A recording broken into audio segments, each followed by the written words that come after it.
Lollipop बायदि मोनदों सार नैबे समसिमाव कंग्रेस दलखौ रायजो राजाफ्रा माबायदि अनसायदों? कंग्रेसआ जाहैबाय गोदो गोदायनिफ्रायनो भारत उदांस्रिनि समनिफ्रायनो उदांस्रिनि सिगांनि समनिफ्रायनो भारतनि रायजो राजाजों अनसायजानाय मोनसेल' one and only political party. जेब्लानाखि भारतनारिफ्रा कंग्रेस जानानै ब्रिटिशनि हेंथायै जुद्ध नांदों बै समाव बिजेपि नामा खर'नि बिजेपि नङामोन, जनता दल। बै समनिफ्रायनो बिजेपिनि मानसिफ्रा ब्रिटिशफोरजों लोगो जाफानानै एरखोमानानै बुहोग्रा हमहोग्रा बुथारहोग्राखासोमोन। 75 years of Indian celebrationआव दिनै बे 53-54 बोसोरखौनो कंग्रेसआ भारतखौ सासन खालामबोदों। बावहाय एसे एनै बायदि एन्टि इनकाम्बेन्सिया थाखागोन। बे हिसाबै रायजो राजाया दुखु मोननानै दिनै बिजेपिआ गभर्नमेन्ट सालायदों। दिनै बिजेपिखौ जों नुबाय बिथांमोनाव सालायनायनि आदब खायदायानो गैया। बिथांमोना बोरै देरहानांगौ बिनि आदब खायदा दङ। डिवाइड टु रुल पलिसि बेखौ ब्रिटिशफ्रानो खालामबोखादों।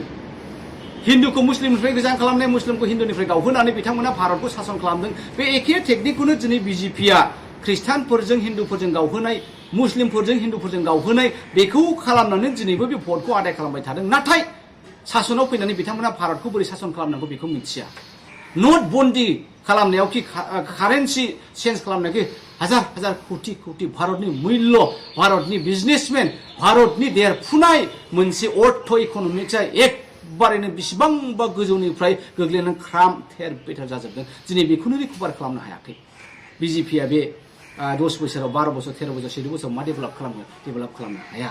दा बेखायनो दिनै बुजिबाय जे जोंहा राहुल गान्धीनि पदयात्रायावबो बिथाङा गोबां भारतनारिफोरनि एखेबारे कन्याकुमारिनिफ्राय काश्मीरसिम थाबायनायाव नुबाय भारतनारिफोरनि लाइमोनफोरनि, सेंग्राफोरनि, सिख्लाफोरनि, बोराय बेन्थ, आबादारि गासैबो सेक्सननि मानसिफ्रा बिखायाव मोनसे आबेग लानानै दङ जे बिजेपिजों जालिया, नोंथांमोनहानो फैफिनदो होननानै। दा बेखायनो जोङो नुदों दिनै भारतबासिया कंग्रेसखौनो नेबाय थादों। आरो पान्जाबावबो गुबुन रायजोफ्रावबो देरहाबावगौमोन जोङो, खिन्थु बिजेपिआ थाखा फैसाजों बायनानै थाखा फैसानि लब दिन्थिनानै भटफोरखौ बायबाय थादों, केन्डिडेटफोरखौ बायबाय थादों। बे हिसाबैसो बिजेपिआ दिनै पावाराव दङ। नाथाय मोसायाबो 100था मोसौ जायोब्ला बिनि उनाव मरना फैयो होननाय बायदि। दा ओंखायनो आं रायजो राजाफोरखौ खावलायदों, नोंथांमोना निराशा जानो नाङा। बिजेपिआबो गाबोन समफोरनो गोग्लैगोन जोंनि नोजोराव बे 24आवनो। खारन 24आवनो नोंथांमोना मोजाङै एनालाइसिस खालाम। केरालानिफ्राय काश्मीरसिम, जम्मु काश्मीरसिम नोङो बबे रायजोआ बिजेपिनि आरो बबे रायजोआ नन बिजेपिनि। कंग्रेसआ बुङाखै हारसिङै गभर्नमेन्टआव फैगोन होननानै 24आव, खिन्थु इउनाइटेड पिपल्स एलायन्सआव इउपिएआ कंग्रेसनि नेतृत्वआव गभर्नमेन्टआव फैगोन आरो बिजेपिआ गोग्लैगोन। एमपि इलेक्सनाव जोङो क'क्राझारावबो होगोन आरो जोङो ओरै मंगलदै अर्थात जुदि उदालगुरि जायोबा जों मोननैयावबो केन्डिडेट होगोन। जोंनि प्रिपारेसना ओरै दिनैनि दिनाव कंग्रेसआ बिटिसिआव एसेबां प्रभाब गैयामोन।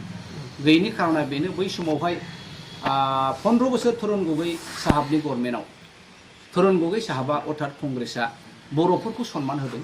जे बर'फ्रा आन्दलनकारि बिराद गोबाव आन्दलन खालामनायनि फिथाइया दिनै बिटिसि जादों। बेखायनो हाग्रामानो खुंथायखौ बिराद मोजां चान्स होदों। ओंखायनो कंग्रेसआ दङब्लाबो मिरौ जिरौ खुनुरुखुम थांनानैल' थादोंमोन आरो।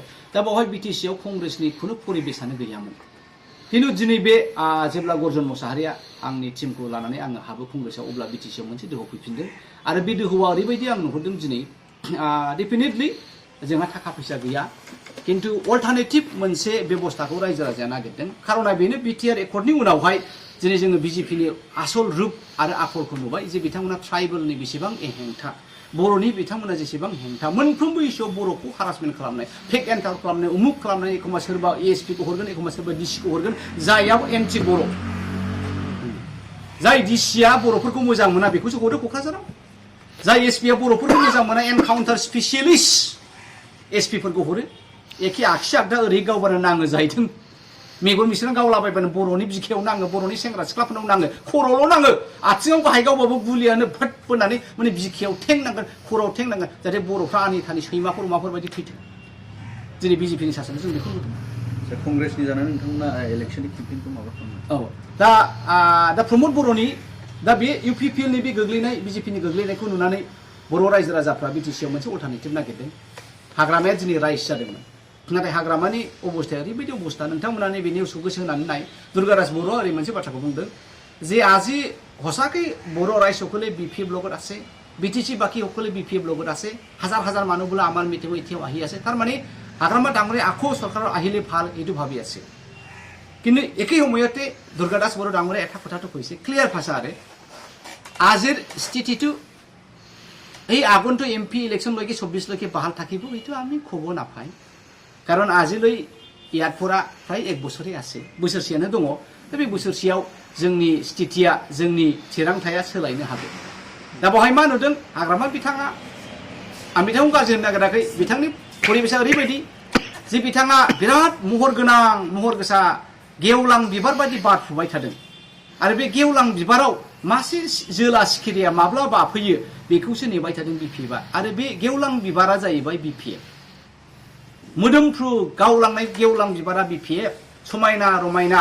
हाजार हाजार बर' रायजो राजाफ्रा बिटिसि बासिया बिथांमोनजों मदद होनो फैदों आरो बेनिल' मोनसे खामानिया जाहैबाय बै जोला सिखिरिया माब्ला बे बिबाराव बाफैगोन आरो बे जोला सिखिरिया जाहैबाय बिजेपि अर्थात हिमन्त बिश्व शर्मा जेबो साननो हाया बिथाङाबो दिनै जेबो मावनो हायाबो बिथाङाबो दिनै बिजेपिनि अनगायै बे थासारियाव कंग्रेसआ अल्टारनेटिभ जादों आं मिथिगौ कंग्रेसआ हारसिं हाया किन्तु जोङो मोनसे सिन्था खालामबाय थादों कंग्रेसआव गोबां आन्चलिक दल रिजनेल दलफ्रा फैबाय थादों जोङो माब्रैहाय जयै मोनसे बोलो जानानै जोङो बिजेपिआ बिटिसिनिफ्राय जोखार हरनो आरो इउपिपिएलखौ जोङो बोरै बिटिसिनिफ्राय गोजान खालामनो जोङो बे जिनिसखौ नाजाबाय थादों बे हिसाबै जोंनि अंकआ गाज्रि नङा फैगौ 24आव जोङो एमपिनि प्रिपारेसन खालामबाय थादों